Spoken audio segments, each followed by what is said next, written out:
stereotype is when someone has a belief about someone, basically it's a belief that all people with similar characteristics are the same. Here at Chico State, we are exposed to a number of different racial backgrounds. The largest group is white students at 7,980, or 52% of the student body. 23% of the students identify as Hispanic, a total of 3,534. The number of Hispanic students has had a substantial increase since 2009.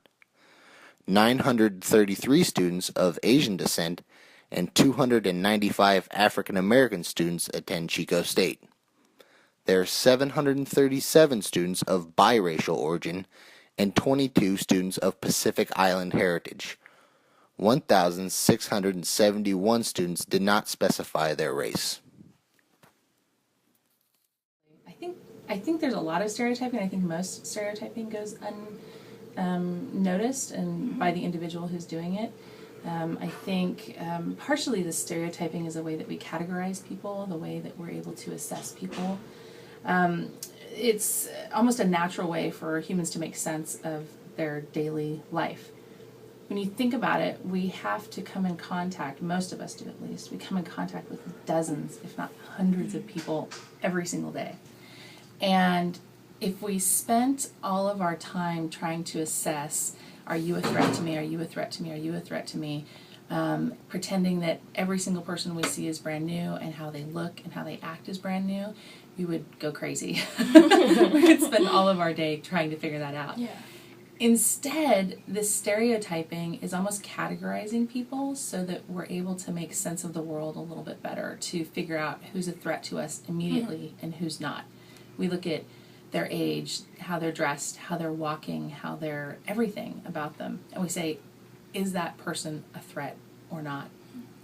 And we do that by referencing our previous experience with people who look and act like the people we see every single day. Yeah, so it's a survival tool. It's a survival tool. Stereotyping is. Okay. I'm not sure that stopping stereotyping is really the goal that we should have. Okay. The goal is to not use stereotyping negatively. Not looking at someone saying, "Wow, I've never met you before, but I don't know anything about you. I just know how you look, and so because of that, I'm going to treat you badly." Instead, we need to figure out how to not use that stereotyping to discriminate. Absolutely. Research shows us that people who are not exposed to a lot of different cultures, a lot of different people, they're more likely to be apprehensive and more likely to be to prejudge people. And so people who don't travel a lot, who may not read a lot, about different cultures, are more likely to stereotype than those who are more well-traveled. Okay. Have there been any stories demonstrating racial discrimination that have caught headlines during the time you've gone to school at Chico State and or when you began working as a professor? That's a long time to go back to. I've been here quite a while. There's always little stories here and there that you see on the news or that you hear from students or hear from other faculty members. But I think probably the most significant one, the one that sticks out in my head the most, is several years ago, our student body president was attacked, and he was just this kid walking home, and he's African American, and he was just this kid walking home after being out with his friends, 1 or 2 o'clock in the morning, and he was targeted by a couple other people, and they confronted him, and they started spewing racial slurs, and then they attacked him. They beat him and stabbed him, and it was shocking to our community because Joseph is such a prominent figure on our campus. I mean, he was just like everywhere, right? I mean, everyone knew the student body president. And he was in the hospital and, pretty severely injured.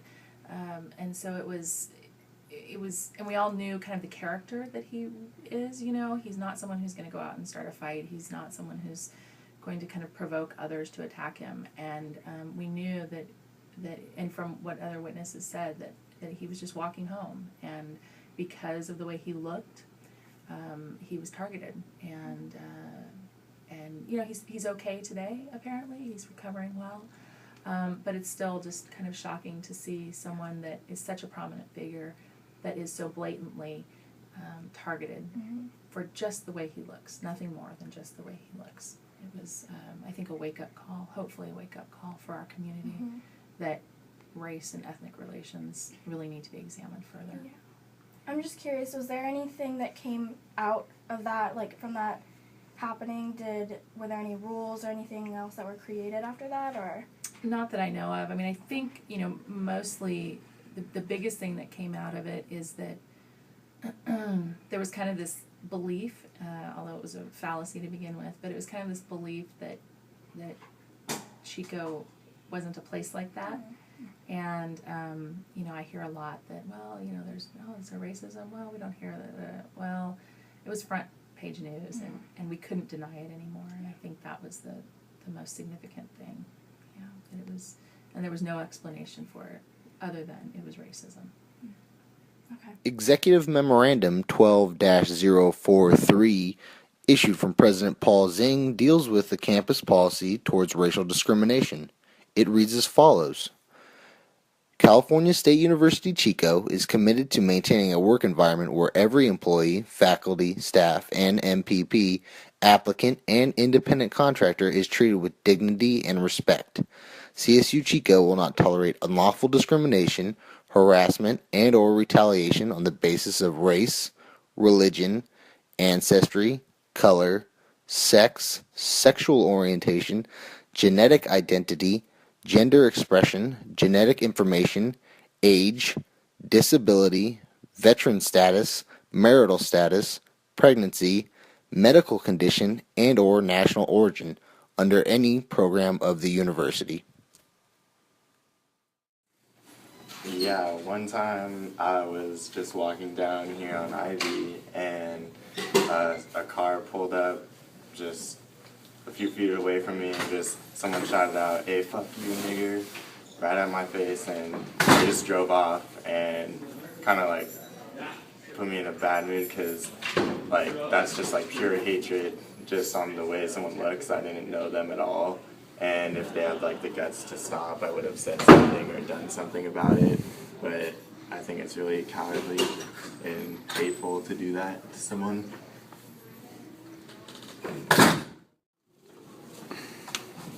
I don't know why they targeted me. I was just minding my own business, and I was honestly just having a good day before that, and then that came around, and I was just like, wow, like, how could someone just do that to someone they don't even know? And it just kind of left me like I am now. Like, you don't know what to say about it. I don't know what to do, and I treat people like how I would like to be treated, so I think that I don't disrespect them. When people say it doesn't happen, racial discrimination is like non-existent here, I think it's because they haven't actually had an experience, but because you only really notice it when something happens to you. When anything else is kind of in the background, you don't really notice it, but when it happens to you, you feel it, and when you hear it, when you think it's a joke or something, you kind of brush it off, but when it's actually put on you, some people might think it's a joke, but a funny stereotypical joke, but you don't really know how that person takes it, and it can make them feel really bad. When I was in high school, I think it was my sophomore year of high school, I was a huge ROTC kid. Full military, shaved head, blonde hair, blue eyes. Obviously, I'm like the whitest kid you'll ever meet. And one kid decided to make the joke that I was a Nazi, and like I was a neo-Nazi, and it turns out everyone believed her. So the rumor spread that I was now a neo-Nazi, and I would walk around my uniform thinking I was better than everybody else. And after a few weeks, the people who originally made the joke got over it, but everybody else still believed I was a Nazi. And I went to a school that was primarily black and Asian, and that didn't sit well with a lot of people. So I got a lot of death stares. Nobody ever did anything or said anything, but I could still feel that they all hated me for no reason, other than the fact that someone said something that I looked like something else. You feel? I felt really angry because I knew the kid that made the joke, and like I talked to her. She's like, "Oh, I just thought it was funny between us. People overheard us," and I was just really angry because I didn't do shit to them, to any of the people that hated me. And they stereotyped you. Yeah, all of a sudden I was the bad guy. I think there's ways to stop it. People stereotype because it helps make sense of the world. I know I do it. Like, you go into stores and you just see people. You see people. You try and see past certain things that are cliche, like skin color and all that, but you see attitudes run by. Like a hyperactive kid's gonna cause a mess, so you follow him and you make sure he's not. Well, if you work there, you follow him and make sure he's not constantly breaking stuff or putting stuff in the wrong space. When in reality, it's probably the mom that's controlling him that's making the worst mess. There is no way to stop stereotyping. There is no way to stop stereotyping. It's something that we all do that helps us make sense of life. There's an evil to it, but it's kind of necessary. I agree. To further illustrate how deep racial discrimination is evident in our culture, examine the color of a Band-Aid. Band-Aids were designed to be flesh color, but the only color that flesh color blends in with is the skin of a Caucasian person. Or think of the flesh-colored crayon. It resembles the skin tone of a white person. These seemingly small and mundane examples reveal the extent of the ingrained nature of racial discrimination, that our society sees the color of flesh as the color of white flesh, as if it was the only flesh tone we have. Danger at night, and I think in my shoes, I try to appeal not to be dangerous, in a sense, and I think that's hard, me just being a black person, that it comes off a little intense sometimes to people that aren't comfortable with that. A lot of times I try to do things to make them feel a little more comfortable.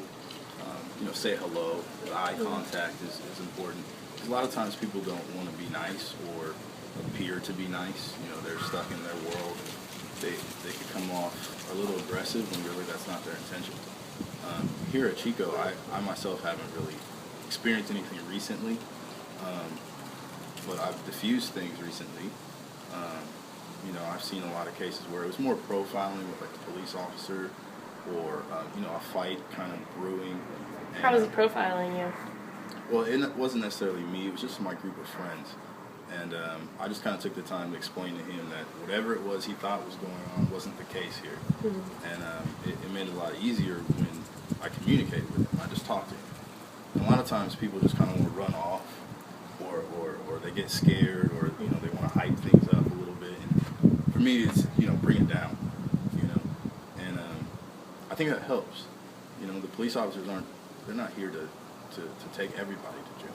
They're just looking for criminals. They're looking for things to make the community a lot better.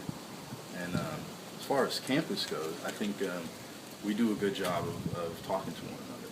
I see different groups that when they know problems are arising, they try to talk them out, or at least bring the problem to the front as opposed to let it fester and brew. I think that's important. Don't avoid it at all. Yeah. How would you stop racial discrimination? If you could, or what do you think the best applications are? To stop it? Yeah.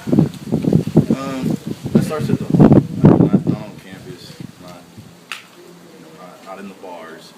That starts in the home when we're raised, when we're kids.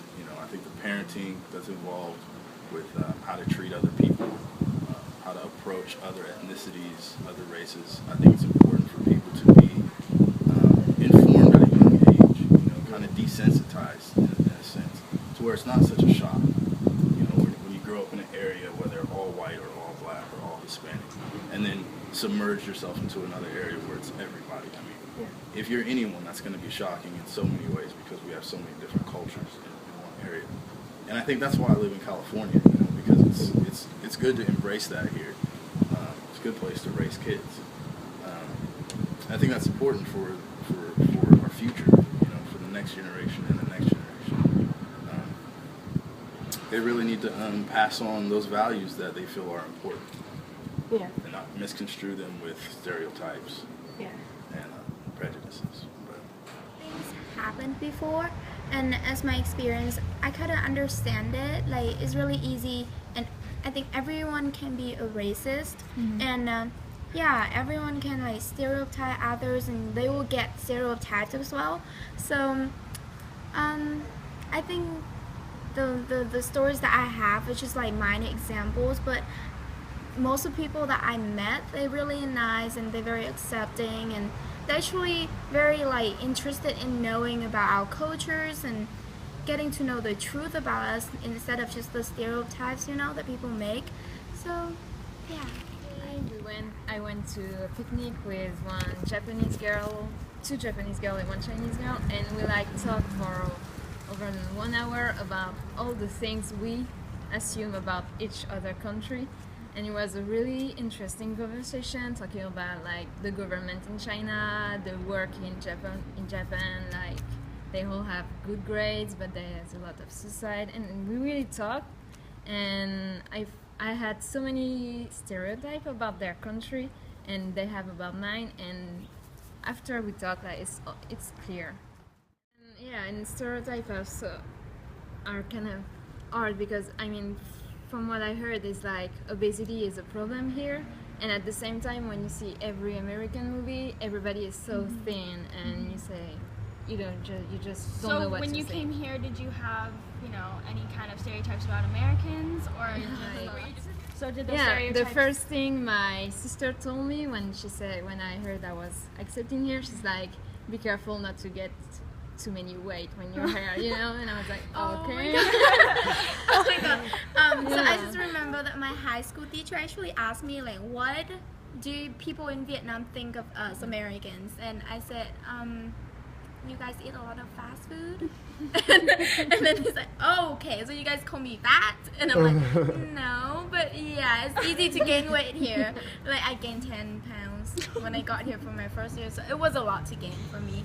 But that, and my friends actually went study abroad here, and they came back home to get a job, whatever, and I talked to them about their experiences, and they said that Americans, they're lazy, they never study. That's what they said to me. But when I came here, I met a lot of people that are actually more hardworking than Asians. People always think that Asians are like nerds, and we always just focus on study, get A's and stuff like that. So yeah, that's like stereotypes about Americans and Asians, I guess. That's my experience.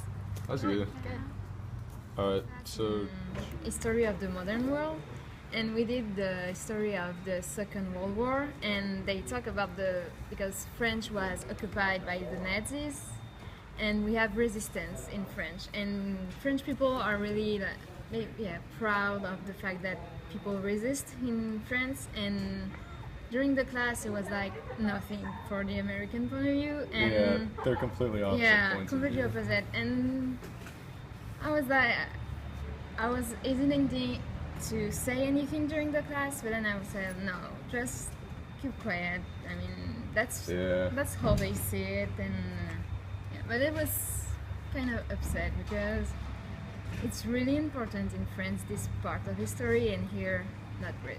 In an international house, and yeah, I know this Chinese girl, and she worked at the Mechuta front desk, and one time it happened to her. She came home and she was kind of sad, and she kind of told me the story.